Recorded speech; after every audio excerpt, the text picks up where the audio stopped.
fait, c'était mon ami le plus proche, en tout cas dans le lotissement.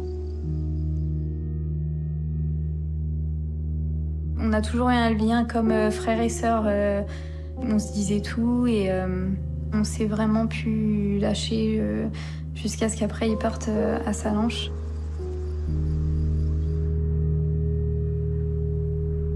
Mon frère, il est venu parce qu'il faisait un petit peu de bêtises en région parisienne et que ça faisait déjà plusieurs années que je lui avais dit viens par ici, il y a du travail.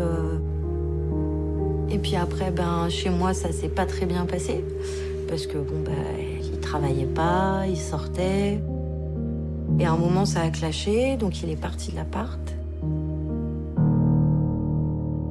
C'est un jeune Parisien qui était venu en Haute-Savoie pour pouvoir travailler comme saisonnier, comme énormément.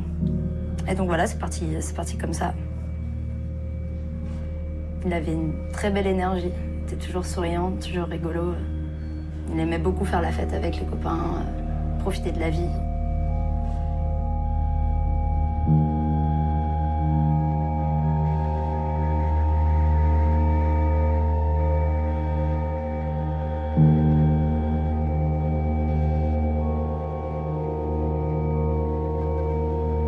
Un décès, c'est une chose dans le sens où on sait. Quand on ne sait pas, c'est plus délicat. Ça laisse un grand vide qu'on remplit de plein de questions auxquelles on n'a pas de réponse du tout. Ouais, ça fait 8 ans. En 8 ans, si on ne peut pas survivre si on se questionne en permanence sur tout. On perd la boule. Enfin, c'est juste invivable en fait.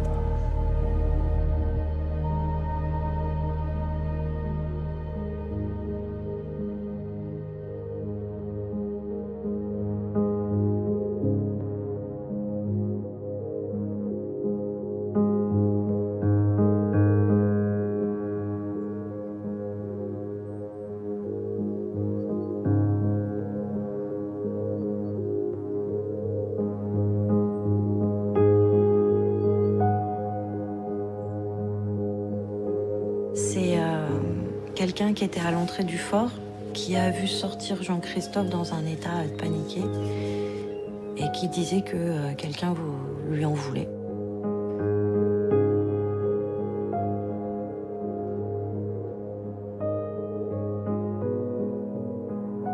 Il me dit, mais je lui ai mis la main sur le bras, il s'est dégagé et il est parti en courant.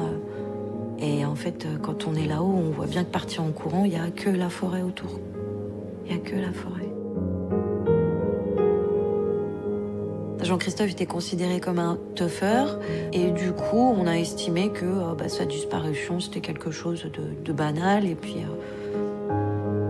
ce qui revenait quand même le plus, c'était que probablement ce serait des ramasseurs de champignons et des chasseurs qui trouveraient des ossements, en fait. Probablement, il s'était drogué et qu'il était mort d'hypothermie au pied d'un arbre.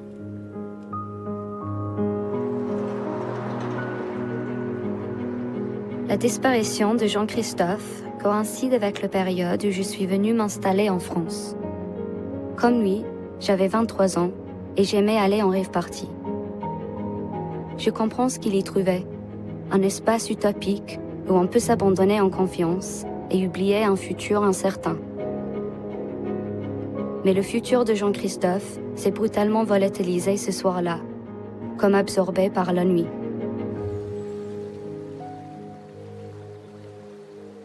Quand j'ai lu dans la presse que sa grande sœur cherchait son relâche à le retrouver, ça m'a touchée. Alors j'ai eu envie de la contacter. Je me demande si c'était pas là ou si c'est juste après. Mais je crois que c'était là. Donc là, on a du mal à imaginer parce que la végétation, elle a repris ses droits. Mais il y avait sa petite camionnette par là et puis il y en avait une autre à côté. Il avait fait ce choix d'acheter un camion qui roulait plus et puis de l'aménager. C'était son petit coin à lui. Et il y avait une ou deux autres personnes qui étaient à proximité. Donc c'était un petit peu leur communauté. Qu'est-ce qui s'est passé avec les camionnettes? La camionnette, elle aurait dû être réquisitionnée, elle aurait dû être vraiment mise de côté par les gendarmes pour pouvoir être analysée, exploitée, etc. Donc, et moi, quand les amis m'ont appelé pour me dire « Oh là là, ils vont se débarrasser de la camionnette », je dis « Bah et alors ? Et alors, c'est pas grave, on s'en débarrasse, ça sert à rien de toute façon. » Et après coup, on se dit « Mais il aurait fallu la garder. » Donc au moins, ils ont fait les prélèvements ADN. Dans la camionnette, ils ont fait les prélèvements ADN. Donc ça, c'est super important. Mais ça suffit pas.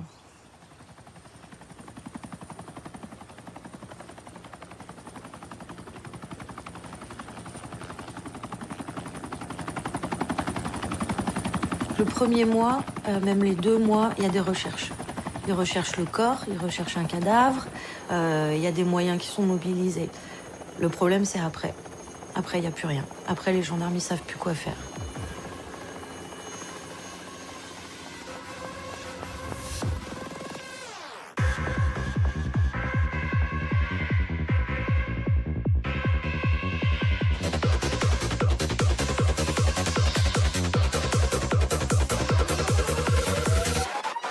L'année d'après, en 2012, mon papa a fait un truc génial.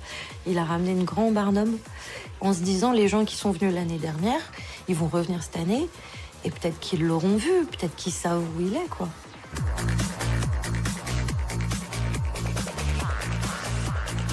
Et 2 semaines après, on découvre qu'il y a quelqu'un d'autre qui a disparu là-haut au Fort Tamier. C'était la nuit, il n'y avait pas de l'éclairage partout. En tout cas, Ahmed a disparu juste à côté de là où nous, on était.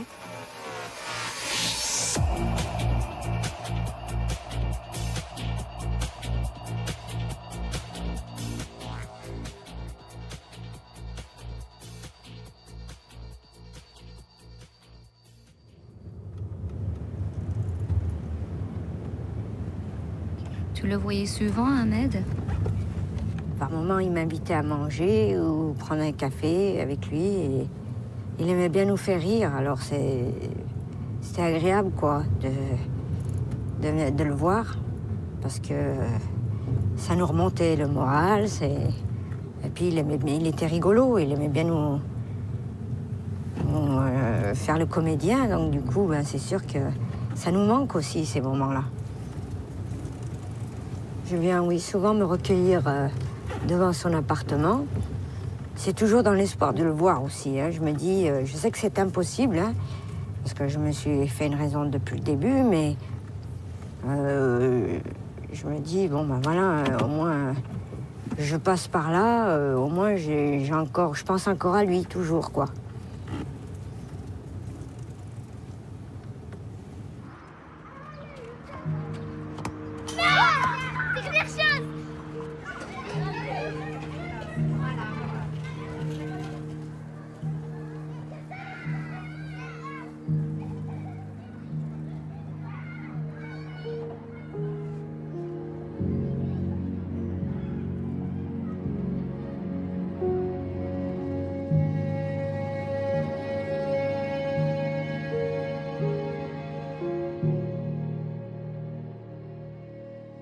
J'avais ce pressentiment, ce côté fusionnel là, qui fait que je sentais quelque chose de pas bien.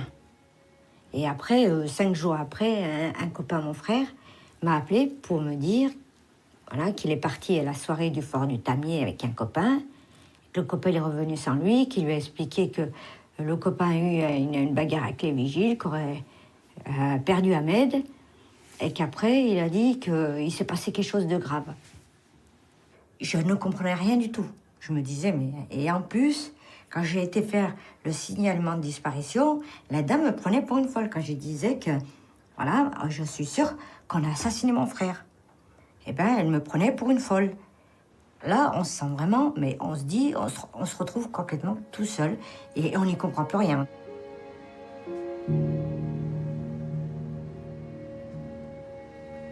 Moi, j'en veux aux enquêteurs qui m'ont dit que voilà, c'est une disparition, rentrez chez vous, voilà, bon, que les adultes ont le droit de disparaître, donc voilà, voilà et ils s'arrêtaient là, quoi.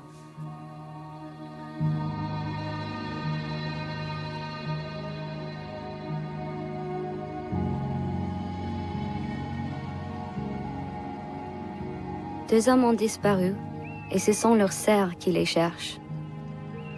Adeline et Farida sont comme 2 guerrières solitaires voulant conjurer la mort et l'oubli. Un peu plus tard, je rencontrerai aussi Daniel, le père d'Adeline et Jean-Christophe.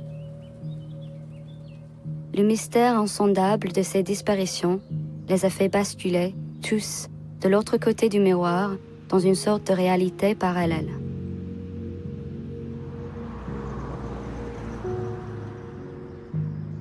Dès la première année, j'ai eu 1 ou 2 personnes qui m'ont dit « mais faut que tu acceptes qu'il est mort en fait ». Et je me rappelle que c'était impossible. Je ne pouvais pas concevoir qu'il soit décédé. Donc oui, il y a un truc contradictoire, et même si tu ressens quelque chose de très grave, t'as quand même l'espoir. Ouais. Et pas vouloir accepter sa disparition en fait. Est-ce que cette période, tu penses que tu le vois dans la rue, les profils qui lui ressemblent? Ah ouais, oui. Il y a eu plusieurs fois où quand on croise quelqu'un dans la rue ou un profil dans une voiture, à se dire peut-être c'est lui. Mais ça me le faisait plus souvent, au début. Ça c'est... Ouais.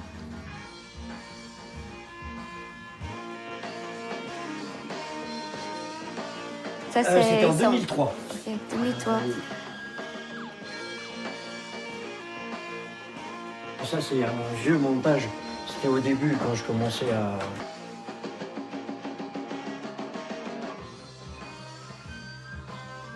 Et ça, c'est Jean-Christophe. Oui, voilà. Il y a moi et Jean-Kiki ensemble. Et t'as d'autres photos de lui? Oui. Mais enfin, on le voit un petit peu quand même, tu vois. Ça fait bizarre. Je cherche, hein. Je fouille. En vérité, c'est que j'ai des photos de lui petit. Je dirais, après, à partir du moment où il a grandi, que j'ai divorcé, il n'y a plus eu beaucoup de photos de fête. Il n'y avait plus de famille, il n'y avait plus rien. Et puis quand il était là, c'était un week-end. J'ai jamais pensé qu'il allait disparaître un jour, moi. Je me suis pas jeté sur l'appareil photo pour vraiment le prendre en photo. Hein. Moi, je pensais vraiment... comme il avait fait quelques travaux chez des gens à droite à gauche, entre autres de pays étrangers, je me suis dit, il est peut-être parti avec eux là-bas, et puis il travaille, et puis un jour, on va le voir débarquer bien bronzé, et puis voilà, quoi. Après, plus on attendait, plus on se dit, mais on n'a rien fait de mal, pourquoi il nous ignore comme ça? On s'est pas disputé, comme je dis toujours. Moi, c'était le jour de la fête des pères, son dernier coup de fil, c'était le jour de la fête des pères, à 7h30 du matin, pour me dire bonjour, et souhaiter bonne fête. Tu sais, il m'avait réveillé de bonne heure, hein. Et il était réveillé lui aussi de bonne heure. C'est son dernier truc, bonne fête papa. Et ça, c'est le groupe Facebook que tu as créé? Oui.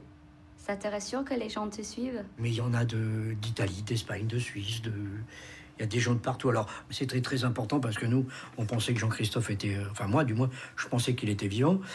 Et je me disais, et s'il est dans un pays et qu'il croise... Mais dites donc, on vous a vu, vous? On vous recherche. Mais non, bon, c'est plus la peine de trop se leurrer. Hein. Daniel affirme être aujourd'hui certain que son fils est mort. Pourtant, dès que quelqu'un le contacte par Facebook, il fonce sans réfléchir.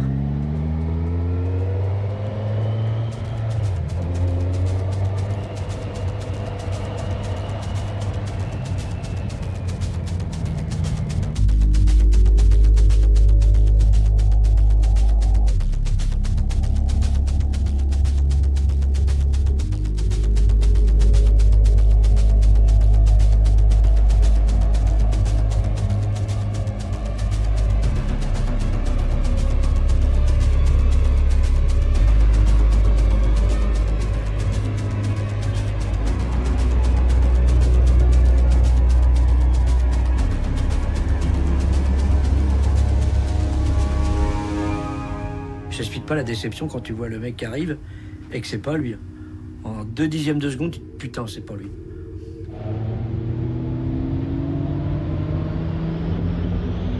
J'avais envie d'y croire. Je me disais non, mais non, mais non, mais non. Mais dans ta tête, tu dis mais oui, mais oui. Ah oui.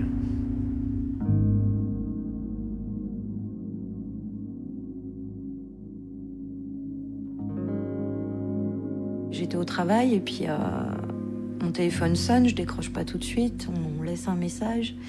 Et sur le message, un monsieur me dit voilà, j'habite à Taninges, à côté, et j'ai des informations concernant votre frère. Je sais où il se trouve. Donc là, je m'assois, je tombe, je me dis mon Dieu, qu'est-ce qui se passe? Et là, le monsieur me dit qu'il est médium. Il fonctionne avec un pendule et une carte. Et son pendule est véridique, le corps de Jean-Christophe est à tel endroit dans la forêt. Et en fait, on est tellement désespéré qu'on a même envie d'y croire. Pourtant, j'ai un esprit assez cartésien. Je crois que ce que je vois, et voilà.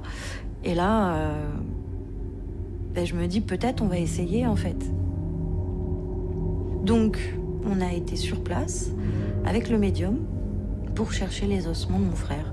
Et là, j'ai cru que j'allais devenir folle, en fait.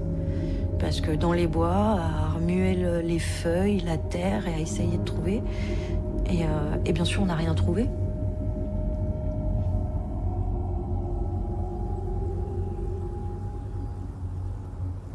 Les familles sont convaincues que 2 disparitions au même endroit, à 1 an d'intervalle, ça ne peut pas être juste une coïncidence. Mais avec chaque année qui passe, l'espoir s'affaiblit de revoir Jean-Christophe ou Ahmed vivants.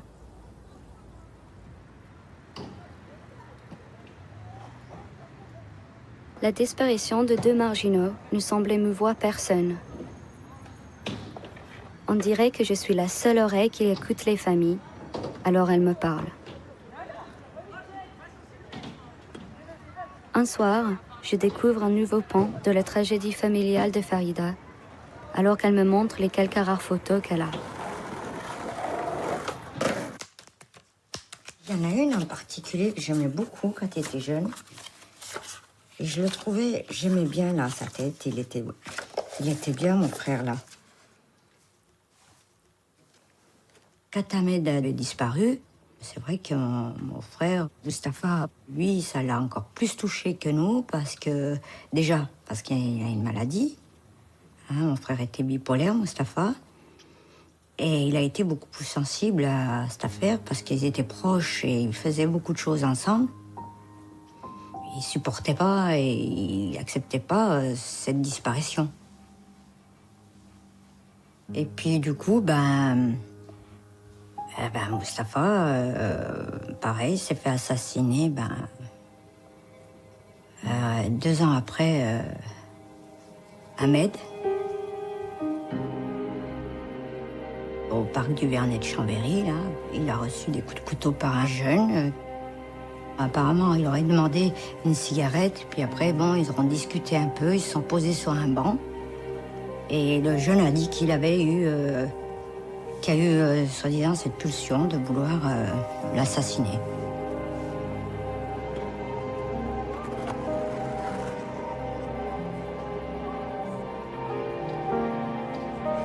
Écrasée par le fardeau de ces 2 traumatismes, Farida ne peut plus travailler. Mais elle répète que tant qu'elle sera vivante, elle ne lâchera pas Ahmed.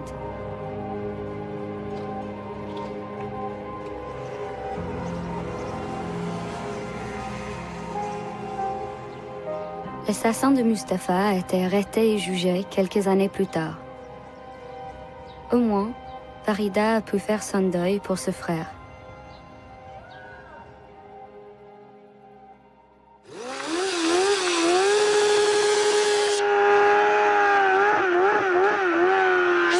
C'est alors qu'un nouveau personnage vient radicalement changer la donne. Tout commence dans cette salle de pont de Beauvoisin dans l'Isère. En pleine fête de mariage, Maëlys, 8 ans, disparaît. Très vite, les enquêteurs soupçonnent l'un des convives, Nordal Lelandais, un ancien maître chien à la personnalité instable. L'homme nie toute implication, jusqu'à une découverte accablante. Des traces de sang de la fillette sont retrouvées dans sa voiture. Il a été mis en examen pour meurtre, mais depuis 3 mois, il nie toute implication. Nordal Lelandais est-il lié à une autre disparition? Il n'était pas cette fois question de la disparition de Maëlys, mais de celle d'un jeune militaire de 24 ans, Arthur Noyer, disparu dans la nuit du 11 au 12 avril dernier à Chambéry. Nordal Lelandais a vite mis toute la France en émoi. Après ses aveux des meurtres de Maëlys et Arthur Noyer début 2018, pourrait-il être un tueur en série? C'est ce qu'avance la presse, qui s'est précipitée dans les Alpes pour couvrir l'affaire. En creusant, les journalistes ont découvert de nombreuses disparitions non élucidées dans la région. Les cas de Jean-Christophe et Ahmed les intriguent tout particulièrement. Les familles sont stupéfiées de voir débarquer dans leur vie le tueur le plus médiatique du moment. Quand on me contacte par rapport à Lelandais, au début, j'y crois pas. Je me dis que c'est les journalistes qui montent tout ça en épingle et qui ont besoin de se faire du sensationnel. Mais je me dis que c'est l'occasion de parler de Jean-Christophe, donc moi, il n'y a pas de problème. J'ai répondu à tout le monde, tout le monde. Adeline n'a jamais cessé d'avoir des doutes. Mais l'histoire s'est arrêtée là il y a 6 ans. Jusqu'à l'affaire Lelandais. On parlait d'une disparition il y a 6 ans en arrière où Jean-Christophe s'était peut-être fait mal et maintenant on nous parle de peut-être il y a un meurtrier dans l'histoire. Et ouais, ça me perturbe, clairement. J'arrive pas à me l'enlever de la tête. Longtemps laissées dans l'ombre, Adeline et Farida se retrouvent tout à coup sur la scène médiatique. Elles s'interrogent sur la possibilité que leur frère ait pu croiser la route de Nordal Lelandais. Au départ, je pensais que Nordal Lelandais, il habite pas loin à Pont-de-Voisin. Donc je me suis dit, même si ça se trouve en stop, il a dû faire sa connaissance ou dans un bar ou autre, à Pont-de-Voisin. Et j'avais pensé justement qu'il se peut que mon frère l'ait côtoyé. Quand cette journaliste m'appelle et me dit Lelandais, machin, je parle avec elle et au lieu de dire Nordal, je dis Sven. Et la journaliste au téléphone me dit non, mais moi je vous parle de Nordal, je vous parle pas de Sven, son frère. Puis dans ma tête, je me dis mais pourquoi j'ai Sven qui me vient en tête comme ça? Je tape sur Internet et là je vois sa tête, je me dis ah ouais, il est venu me rencontrer, je l'ai aidé à trouver du travail, c'est là où ça a fait là. Et c'est là où dans ma tête ça s'est écroulé et je me suis dit mon Dieu, quelle horreur, c'est pas possible. Là il y a un truc. Encore une coïncidence? Un journaliste va mettre les familles en contact avec 2 avocats parisiens de renom, Maître Corinne Herman et Didier Seban, spécialistes des tueurs en série. Francis Holm, Émile Louis, Michel Fourniret, ils sont impliqués dans la résolution des plus grands dossiers. Désormais, les familles se sont épaulées pour faire face à la justice. Notre métier, nous, c'est de garder la tête froide. Au fond, toutes les hypothèses sont ouvertes sur ces disparitions. Nous, on ne vient pas dire c'est Lelandais, parce qu'on n'en a pas la preuve. On vient dire c'est une piste. Il n'y en a pas d'autres aujourd'hui exprimées sur la disparition de ces 2 jeunes hommes. Donc, voyons si cette piste est intéressante. Essayons de pousser jusqu'au bout, de vérifier la présence de Nordal Lelandais à Fort-Amier. Voilà ce qu'on attend de la justice et des policiers. Quand on a une affaire aussi médiatique que l'affaire Nordal Lelandais, eh bien, automatiquement, il y a des rumeurs, il y a des fausses informations. Donc, ce qu'on explique aux clients, c'est que tant qu'on n'a pas la procédure, on ne peut rien faire et rien dire. On ne sait pas si c'est positif ou négatif. L'enquête en France se déroule dans le secret, normalement. Là, en l'occurrence, elle est vraiment dans le secret. Et donc, il faut attendre qu'on ait ces éléments. La plupart des juges, sauf vraiment quelques-uns, refusent de voir les familles et considèrent que c'est une perte de temps. Et donc, il faut qu'on demande, redemande, insiste, quelquefois pendant de nombreuses années, pour que les juges reçoivent les familles et leur rendent compte du travail qui est fait.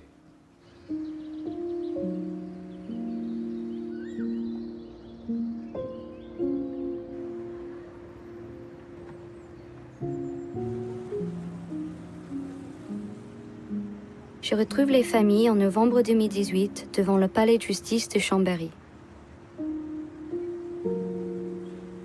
Sur le conseil de leurs avocats, elles ont porté plainte contre X, seul moyen pour être tenues au courant du dossier.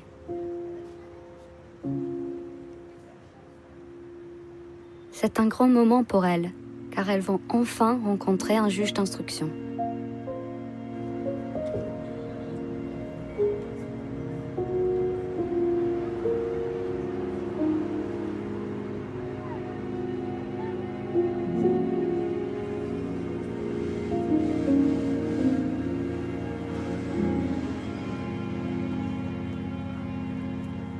Là, c'est la juge qui est chargée des dossiers Lelandais qui vous a reçus.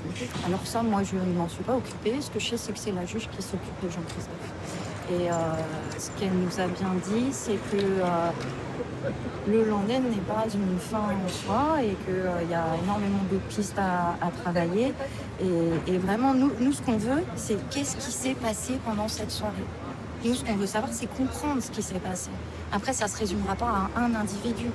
Donc, je crois que la juge, ce qu'elle est en train de faire, c'est de reconstituer tous les morceaux du puzzle et de remettre vraiment les acteurs à leur place et de reprendre l'affaire, qui a quand même été classée. Alors là, moi, j'ai été choquée d'apprendre que le dossier pouvait être classé en 2014, mais on s'en fiche. À l'heure d'aujourd'hui, tout est repris et c'est tout ce qui compte. Ça vous rassure par rapport à tout ce que vous avez vécu ces dernières années où là, c'était un peu le néant? Complètement. C'est une vraie considération. C'est la première fois qu'on a un rendez-vous au nom de Jean-Christophe Morin dans le cadre de... Et c'est énorme. Ouais. C'est une vraie reconnaissance pour lui et il disparaîtra pas comme ça dans la nature.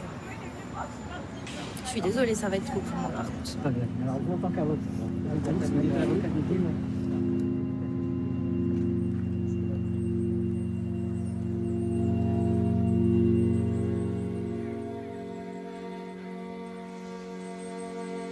Hier, on a enfin été entendus.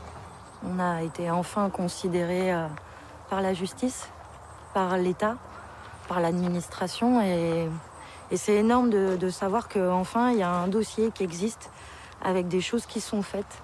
Moi, je crois que cette juge d'instruction peut vraiment faire un super travail. En tout cas, j'ai envie d'y croire.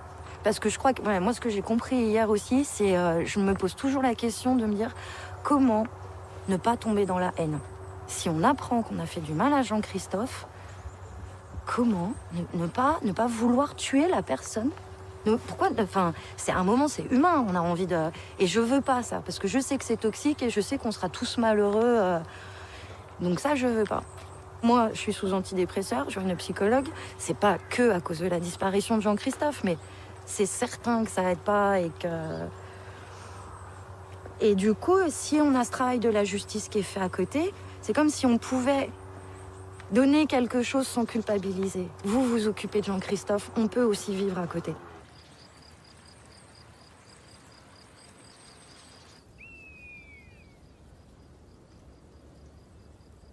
Ce rendez-vous avec le juge a été une étape clé. Mais au fil des mois, l'optimisme des familles retombe, car le silence s'est de nouveau installé. Elles tournent en rond à se poser les mêmes questions, à ressasser le pire.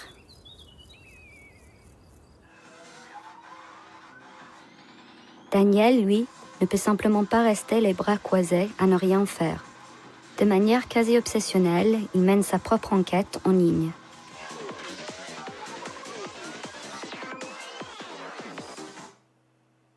Moi, quand j'ai vu la vidéo passer puis qu'il y a eu sa tête au gars qui a apparu, j'ai pas mis 2 millièmes de seconde pour comprendre que c'était lui. Hein. Que c'était ce mec-là je l'ai tout de suite reconnu. Enfin, un peu de ressemblance, quoi.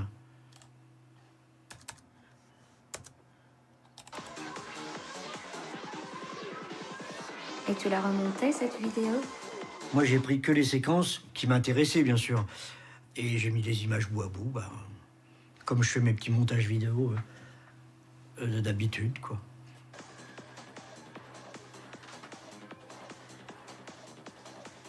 Avec combien de mecs il y a une bague carrée comme ça? En Savoie, il doit y en avoir qu'un. Et la même main aussi. Hein. On est gaucher-droitier, lui...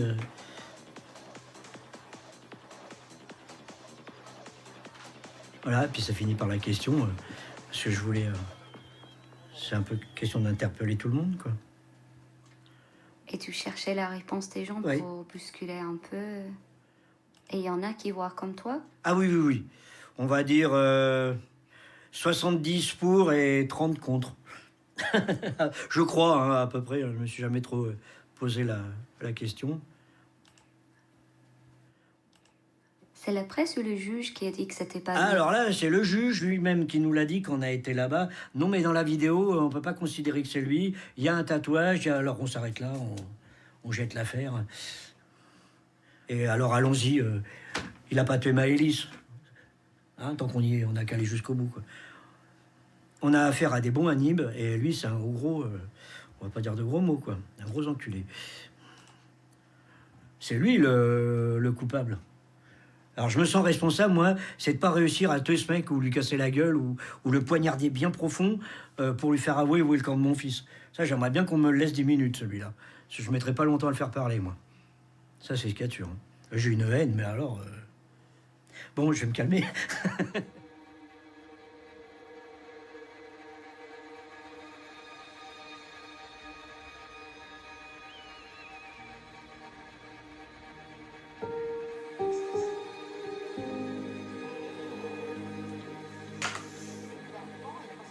Adeline se force à laisser l'enquête se dérouler sans plus rien tenter de son côté, même si elle culpabilise et a du mal à rester inactive. Un soir, elle reçoit un message privé sur Facebook. Elle ne peut s'empêcher de répondre.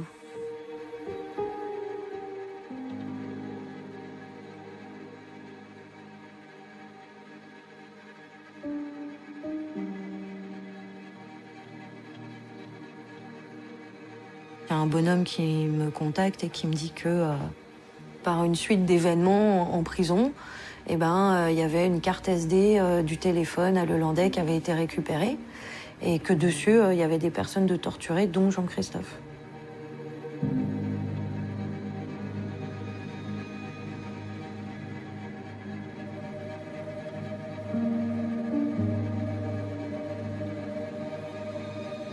Il me demande pas d'argent, il me dit qu'il veut pas demander d'aménagement de peine. Et du coup, je me dis... je crois que j'avais tellement envie d'y croire. J'avais tellement envie qu'on me dise ce qui s'est passé. Que c'est tombé là-dessus, quoi.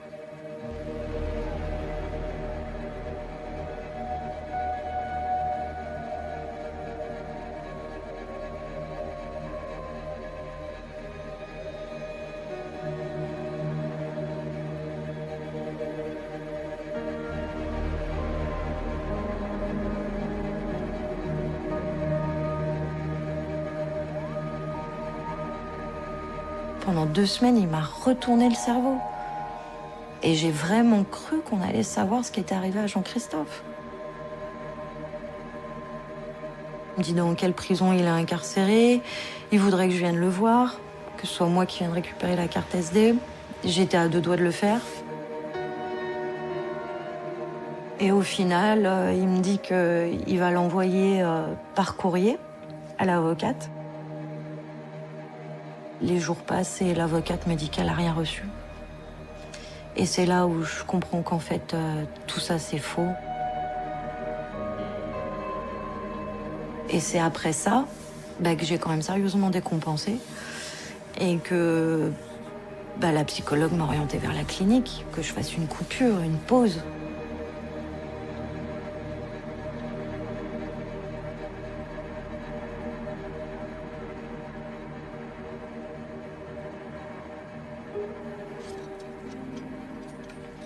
Un an après la réunion avec le juge d'instruction, la lueur d'espoir est éteinte. Les familles pensaient que l'implication éventuelle de Lelandais aurait fait avancer plus vite l'enquête. Mais à part les rumeurs qui circulent en ligne, c'est de nouveau le néant.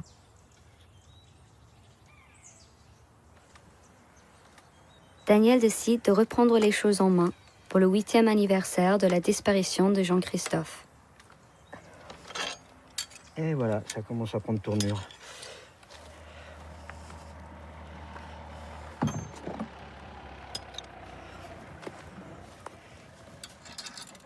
Bonjour. Vous installez pour le train ? Pour le train, non ? Non, moi j'installe une plaque commémorative pour mon fils qui a disparu du Fort Tamier. Vous savez, celui qui est tué par le Landais avec Ahmed et Jean-Christophe. Oui. Donc c'est notre lieu. Ce petit coin-là, il y aura une plaque en commémoration. C'est le seul endroit où on peut se recueillir pour lui. Voilà, c'est... Moi, je travaille au phare. Oui, je me doute, et quand je vous ai entendu, j'ai dit, tiens, il va se demander qu'est-ce qui se passe. Notre détresse et le fait d'avoir du soutien psychologique comme ça, oui, c'est très important, c'est sûr. Qu'est-ce qui s'est passé avec Ahmed, votre frère? Alors, il s'est rendu à une soirée la nuit du 7 au 8 septembre.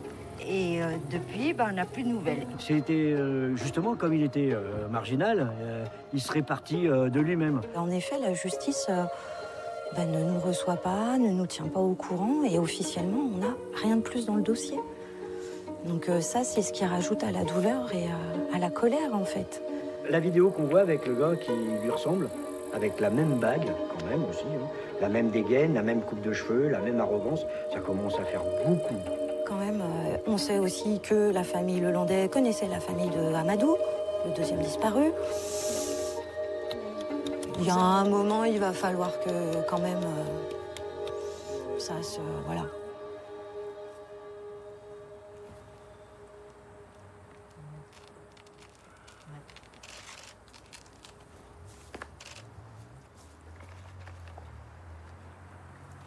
Voilà.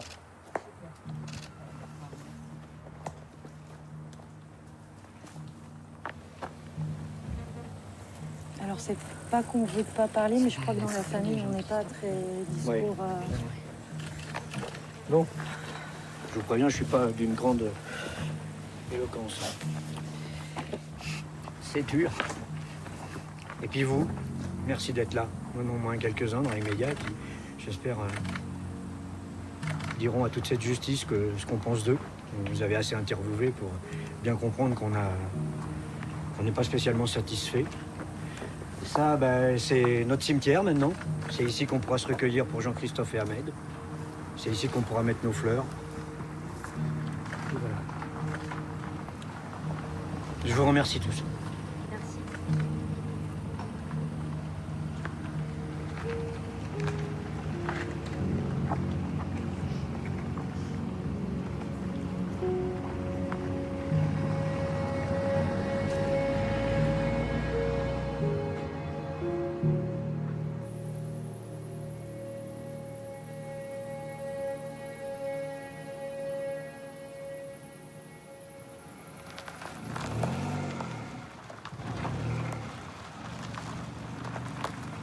Les familles se sentent à nouveau totalement abandonnées, frustrées d'être sans nouvelles du juge, frustrées aussi à l'égard de leurs avocats.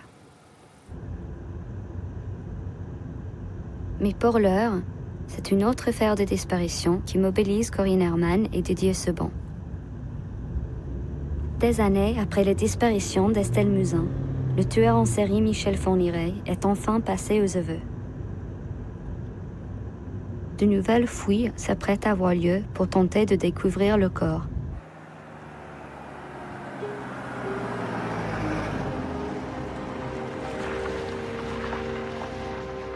Les avocats se sont fixés pour mission de donner coûte que coûte une sépulture à la petite fille. On a vu tout à l'heure arriver la juge d'instruction Sabine Kéris et puis un peu plus tard les deux avocats du père d'Estelle Musin, Corinne Herman et Didier Seban. La gendarmerie filtre les accès à la longue piste forestière défoncée par les ornières qui mène à ce château où Michel Fourniret et son ex-épouse ont vécu entre 1989 et 1991. C'est l'obstination des familles et des avocats qui permet aujourd'hui encore de continuer à mobiliser justice et médias 17 ans après les faits. C'est un combat de toute une vie.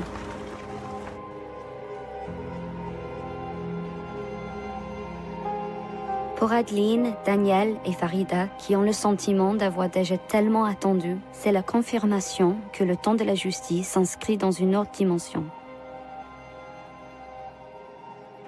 C'est aussi l'espoir qu'on ne les oublie pas eux non plus.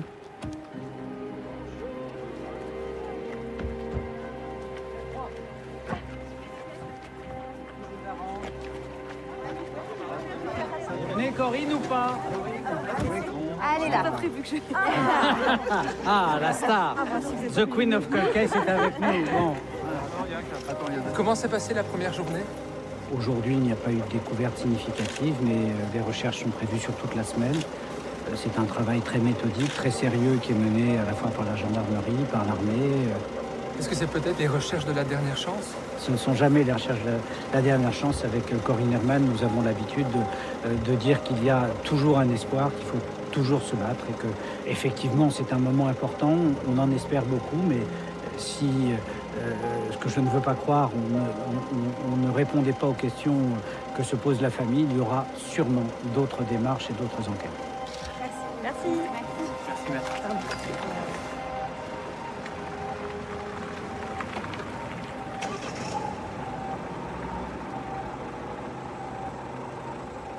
Après une longue semaine de recherche, le corps de la petite fille reste introuvable.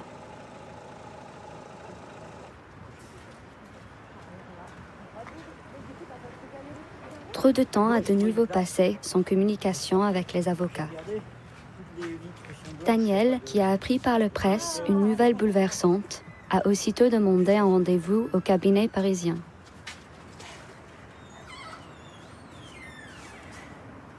Ça fait quand même drôle. Hein. On vous téléphone à 14h et qu'on vous dit on a retrouvé des ossements au Fort-Tamier. Attendez, laissez-moi m'asseoir. C'est 4 journalistes en l'espace d'une demi-heure. Enfin, bon. Puis alors on se pose des questions, on dit mais pourquoi l'avocate ne nous a pas appelés? Nous, on prend parfois du temps avant de vous avertir parce qu'on a très peu d'informations puis il faut les vérifier. Je ne veux pas vous appeler pour vous dire qu'on a trouvé des ossements si je ne sais pas si c'est vrai, si je ne sais pas, parce qu'il y a plein de choses qui sont racontées. Mais je préfère que ce soit vous, ouais, oui, mais journaliste. Que ce soit nous aussi, mais... Bon, même si... Attention, monsieur Morin, bon, c'est... On n'a rien. On a juste une petite info, on vous l'a dit pour vous prévenir. Voilà, après, on les attend, les journalistes, on les voit. Après, est-ce que c'était Fort-Tamier? On n'avait pas la certitude non plus. J'avais pas la localisation exacte. On l'avait pas. Donc, vous appelez pour vous dire on a trouvé des ossements... on ne sait pas trop où, dans les Alpes, ça sert à rien, quoi. Donc il fallait qu'on creuse un peu plus. On a fini par avoir, après la médiatisation de l'affaire, la procureure d'Albertville qui nous a dit qu'il n'y avait pas d'ossement, qu'il y avait juste un crâne et que ce crâne était parti à l'Institut de recherche de la Gendarmerie nationale. Et donc on sera fixé, en tout cas j'espère dans les prochaines semaines, sur est-ce que ça pourrait être l'un ou l'autre ou est-ce que c'est quelque chose de complètement extérieur. Je suis désolée, je me permets de vous interrompre. Je me dis que s'ils avaient comparé l'ADN, la datation se faisait tout de suite si c'était l'un des deux. Mais j'imagine qu'ils veulent avoir une vision beaucoup plus large. Parce que ça peut être quelqu'un d'autre. Il y a des protocoles. Quand on trouve des ossements, il y a une façon de procéder. Donc ils ont une checklist. Ils font toujours cette façon-là. Et sur des ossements qui ont été retrouvés dans la nature, c'est pas si simple de faire de l'ADN, justement. C'est plus facile sur un corps où il y a encore des muscles. Voilà. Donc sur un ossement, et là c'est juste un crâne, c'est plus compliqué. Du coup, du fait de ces éléments-là, on a demandé au juge de vous recevoir. Là, on considère qu'il est temps de vous recevoir. On a insisté un peu fortement. On va réinsister, mais je pense qu'on va finir par obtenir, malgré tout, ce rendez-vous et maintenir la pression à chaque fois. Mais ce deuxième rendez-vous avec le juge, ça fait plus de 3 ans qu'ils l'attendent. Et je vois bien qu'ils n'y croient plus. Ils ont l'impression d'être condamnés à errer à jamais dans cet espace sans issue ni vérité.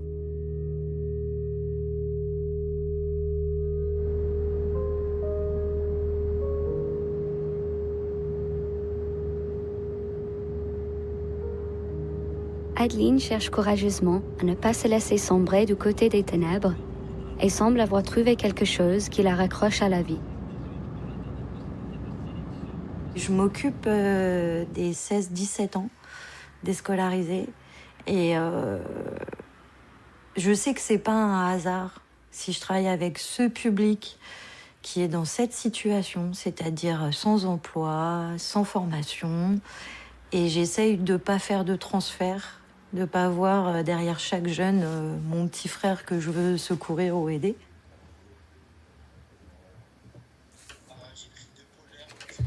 Deux polaires plus la veste et des vraies chaussettes, pas des soquettes où on voit les chevilles. Les vraies. Ce qui compte, c'est qu'on voit pas tes chevilles parce que là-haut en altitude, tu vas avoir froid. Ouais, ils ont maintenant des caissons, 19 mètres carrés. Le mec qui me l'a vendu, il avait la même en caisson. On est allongé dans le machin là? Non. On est allongé, arrête. Non mais c'est le truc allongé là, genre on dirait un salle de couchage.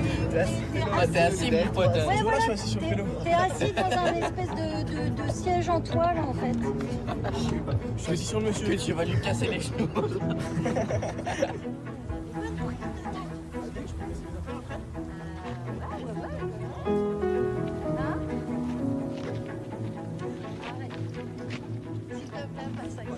D'accord?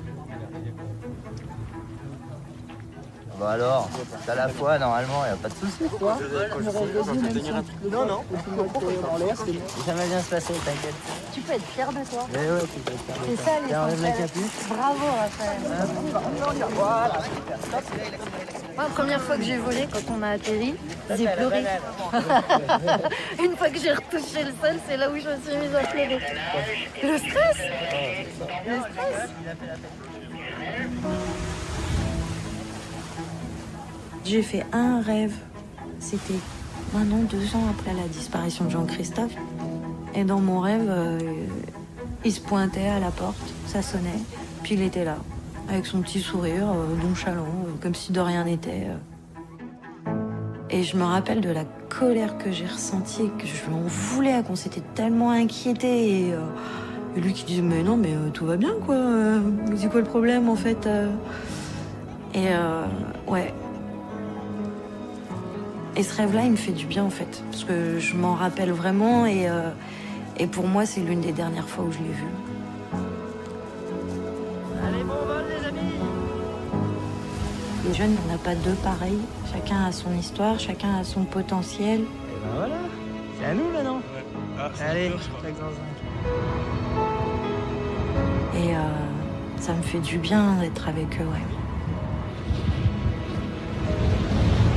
Ils ont toute la vie devant eux et il y a tout à faire. On peut pas faire de miracle, mais on peut faire en sorte de se sentir mieux à un moment donné.